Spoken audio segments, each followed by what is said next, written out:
Hello दोस्तों, कैसे हैं आप सब लोग। मैं आशा करती हूँ कि आप सब लोग अच्छे होंगे और अपनी पढ़ाई अच्छे से कर रहे होंगे। मैं अंजलि ठाकुर अपने चैनल अंजलि हिंदी अध्ययन में आपका स्वागत करती हूँ। आज मैं आपको दुनिया का सबसे अनमोल रत्न पढ़ाने वाली हूँ।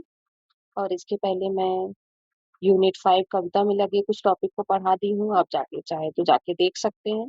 और इसके पहले की कहानियां भी पढ़ा चुकी हूँ जो यूजीसी नेट जेआरएफ के सिलेबस में लगी हुई है कहानी की यूनिट में। और प्रेमचंद का ईदगाह मैं पढ़ाती हूँ और उनकी कृतियों की अलग से वीडियो बनाई हूँ। और इस कहानी को भी मैं 2 पार्ट में पढ़ाऊंगी। इसके 2 भाग होंगे, 50% 50% करके। आप लोग कहानी तो देखते हो लेकिन कमेंट करके बताते नहीं हो कि आप मेरी कहानी कैसी लगी है। थोड़ा बताएंगे तो मैं भी मोटिवेट होंगी और मुझे भी ऐसा फील होगा कि मैं अच्छा कर रही हूँ। तो और भी अच्छा करने की कोशिश करूंगी। ठीक है। अभी मैं आपका समय को बर्बाद ना करते हुए कहानी पर आती हूँ और कहानी पढ़ाना शुरू करती हूँ। दुनिया का सबसे अनमोल रतन। मैं उनकी कृतियों में पढ़ा दी हूँ कि ये कौन से कहानी संग्रह में है और इस कहानी संग्रह में कितनी कहानियां हैं। उसका टाइम पीरियड सब कुछ पढ़ा चुकी हूँ। आप इसके पिछले वीडियो में जाकर के देख लीजिएगा। तो अभी मैं सीधा कहानी पढ़ा रही हूँ। और उसके बारे में अगर किसी को जानना होगा तो मेरी पिछली वीडियो देख लेंगे। उसमें प्रेमचंद की कृतियों को मैं उन्हें बहुत अच्छे से पढ़ाई हूँ। तो वहां पर वो सारी चीजें देख सकते हैं। उसमें जो 5 कहानियां हैं, ये पांचों बहुत ज्यादा इंपॉर्टेंट है। वो भी आप जाके देख लीजिएगा। इसके महत्वपूर्ण पॉइंट को भी बताऊंगी मैं। और इसमें से अगर प्रश्न बन रहा है 2026 में, तो फिर आपका वो प्रश्न गलत नहीं होगा। इसकी जिम्मेदारी मैं लेती हूँ। ठीक है। अभी कहानी शुरू करते हैं। दिल फिगार एक कटीले पेड़ के नीचे दामन चाक किए बैठा हुआ और खून के आंसू बहा रहा था। वह सौंदर्य की देवी यानी मलका दिल फरेब का सच्चा और जान देने वाला प्रेमी था। उन प्रेमियों में नहीं जो इत्र फुलेल में बसकर और शानदार कपड़ों से सजकर आशिक के वेश में माशूकियत का दाम भरते हैं, बल्कि उन सीधे साधे भोले भाले फिदाइयों में जो जंगल और पहाड़ों से सर टकराते हैं और फरियाद मचाते फिरते हैं। दिल फरेब ने उससे कहा था कि अगर तू मेरा सच्चा प्रेमी है तो जा और दुनिया की सबसे अनमोल चीज लाकर मेरे दरबार में आ। तब मैं तुझे अपनी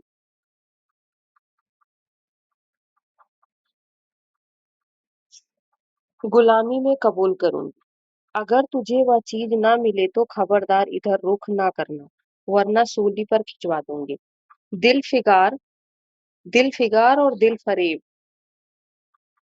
दिल फिकार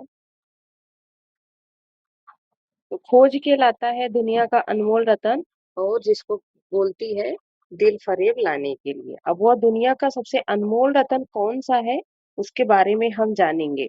और वो दुनिया का अनमोल रतन लाने से पहले और कौन कौन से रत्नों को लाकर उनके चरणों में समर्पित करता है, इसके बारे में भी इस कहानी में हम जानेंगे। ठीक है।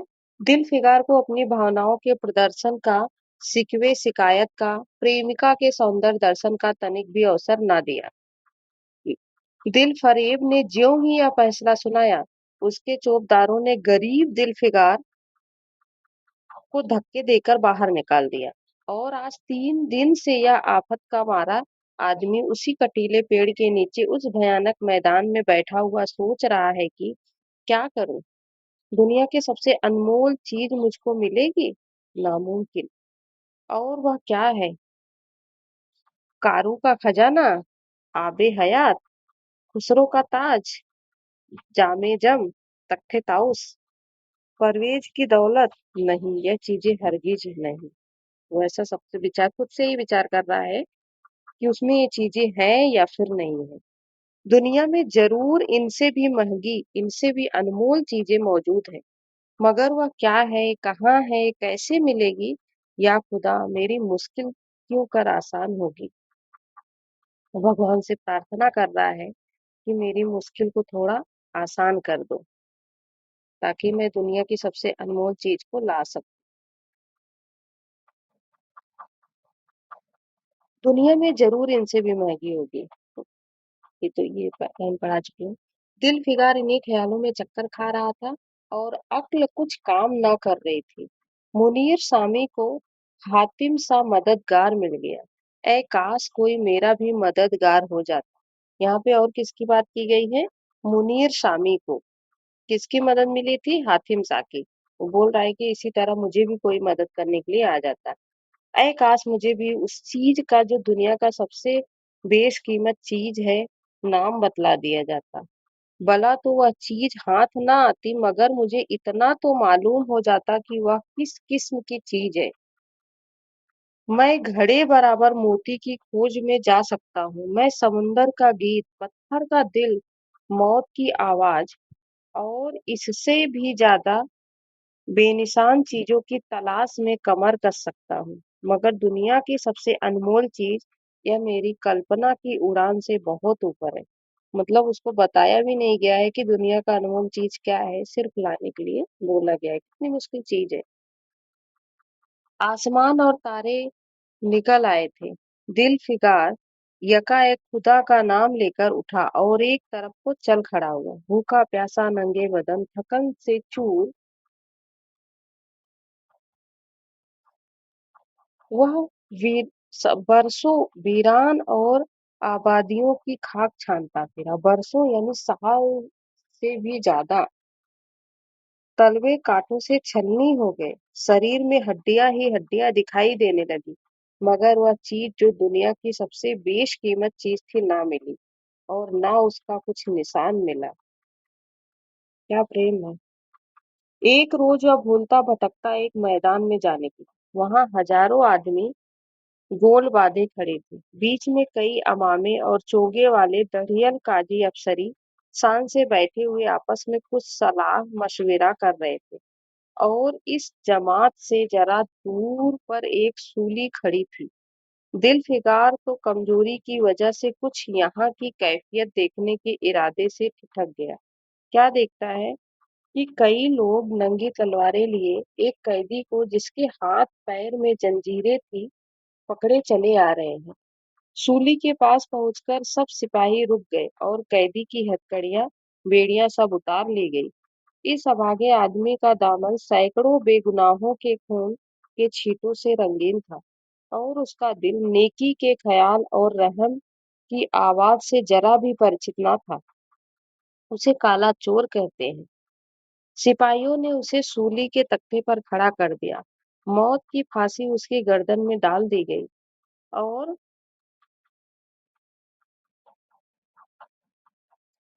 जल्लादों ने तख्ता खींचने का इरादा किया कि वह अभागा मुजरिम चीख कर बोला, खुदा के वास्ते मुझे एक पल के लिए फांसी से उतार दो, ताकि मैं अपने दिल की आखिरी आरज़ू निकाल लूं।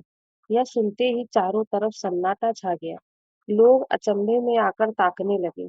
काजियों ने एक मरने वाले आदमी की अंतिम याचना को रद्द करना उचित न समझा, और बदनसीब पापी काला चोर जरा देर के लिए फांसी से उतार लिया गया।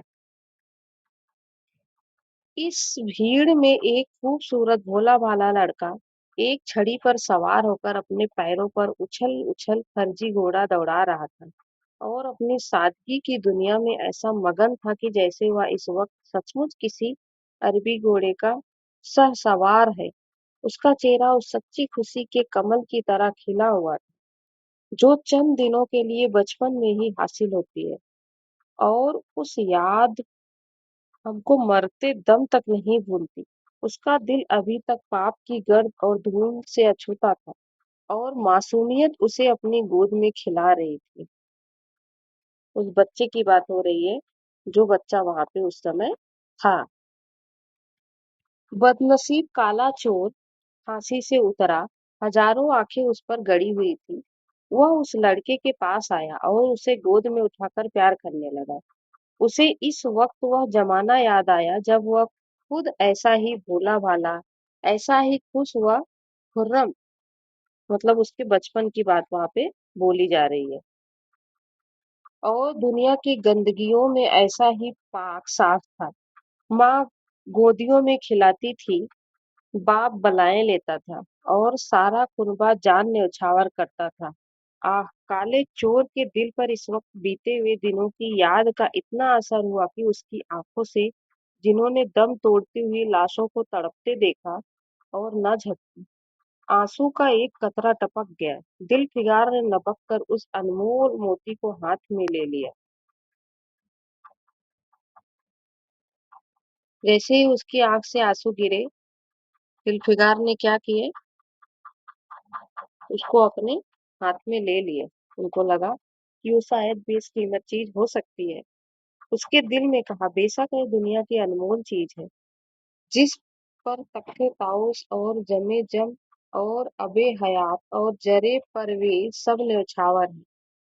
इस ख्याल में खुश होता, कामयाबी की उम्मीद में सरमस्त दिलफिगार अपनी माशूका दिल फरेब के शहर मिनोसबाद को चला।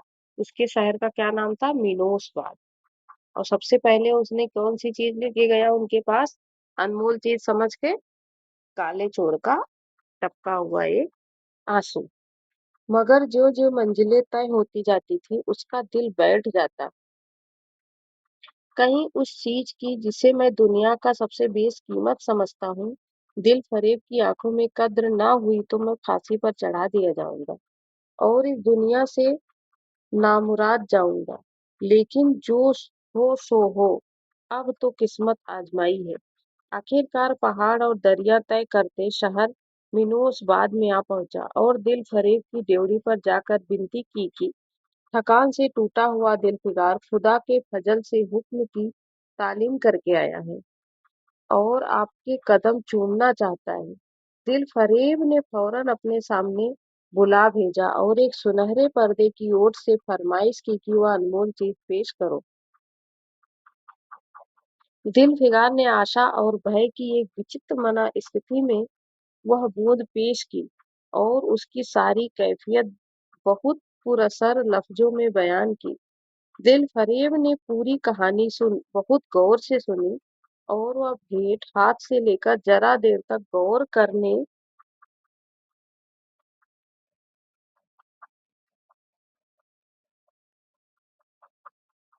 के बाद बोली, दिल फिगार, बेशक तूने दुनिया की एक बेशकीमत चीज ढूंढ निकाली।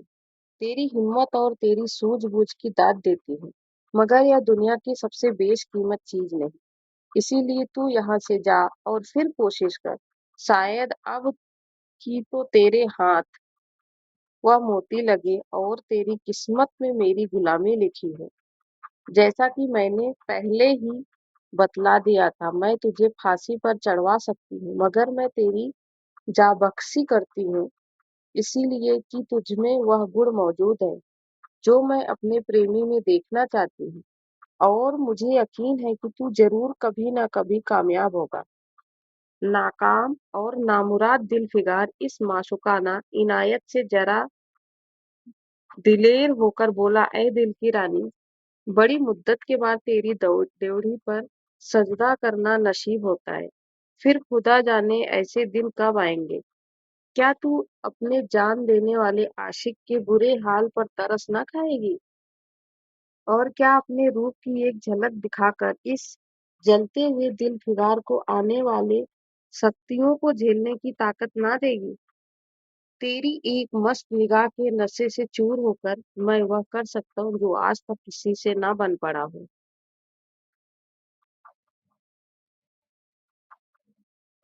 दिल फरेब आशिक की यह चाव भरी बातें सुनकर गुस्सा हो गए और हुक्म दिया कि इस दीवाने को खड़े खड़े दरबार से निकाल दो। चौकीदार ने फौरन गरीब दिलफिगार को धक्के देकर यार के कूचे के बाहर निकाल दिया। कुछ देर तक तो दिलफिगार अपनी निष्ठुर प्रेमिका की इस कठोरता पर आंसू बहाता रहा और सोचने लगा कि कहाँ जाऊं। मुद्दतों रास्ते नापने और जंगलों में भटकने के बाद आंसू की यही बूंद मिली थी। अब ऐसी कौन सी चीज है जिसकी कीमत इस आबदार मोती से ज्यादा हो।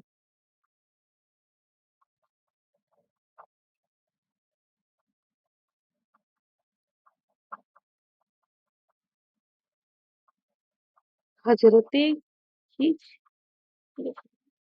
तुमने सिकंदर को अबे हयात के कुएं का रास्ता दिखाया था। क्या मेरी बाह ना पकड़ोगे? सिकंदर सारी दुनिया का मालिक था, मैं तो एक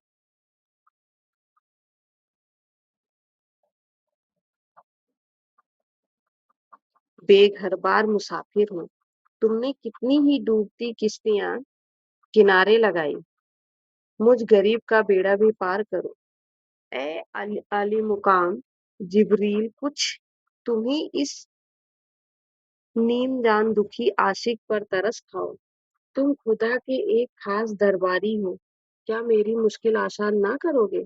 गरज यह है कि दिल फिगार ने बहुत फरियाद मचाई, मगर उसका हाथ पकड़ने के लिए कोई सामने ना आया। आखिर निराश होकर वह पागलों की तरह दोबारा एक तरफ को चल खड़ा हुआ। आगे की कहानी हम भाग 2 में देखेंगे। 2 भागों में करेंगे तो आपके लिए भी अच्छा होगा कि छोटी-छोटी आप 2 वीडियो देखेंगे, नहीं तो एक में हो जाएगा, बहुत ज़्यादा बड़ा हो जाएगा तो हम उसको देखने में आलस करेंगे और टाइम भी कम रहेगा। ठीक है? इसलिए मैं इसके 2 भाग करती हूँ ताकि थोड़ा उसमें ब्रेक हो जाएगा तो आप ज़्यादा अच्छे से कर पाएँगे। और अगर आपको मेरी बाकी की वीडियो देखना होगा तो आप मेरे चैनल पे जाके देख सकते हैं, सर्च करके। और आप अगर डिस्क्रिप्शन में लिंक देना होगा तो आप मुझे कमेंट में बता दीजिए, मैं उस पे लिंक दे दूँगी। मैंने एक प्लेलिस्ट बनाई है जिसमें कहानियों की पूरी अलग से है, तो आप आराम से देख सकते हैं और अपने उस कहानियों में आए हुए सारे क्वेश्चन को आप आसानी से सही कर सकते हैं। और अगर मेरी वीडियो आपको पसंद आई होगी तो लाइक शेयर सब्सक्राइब करिएगा। धन्यवाद।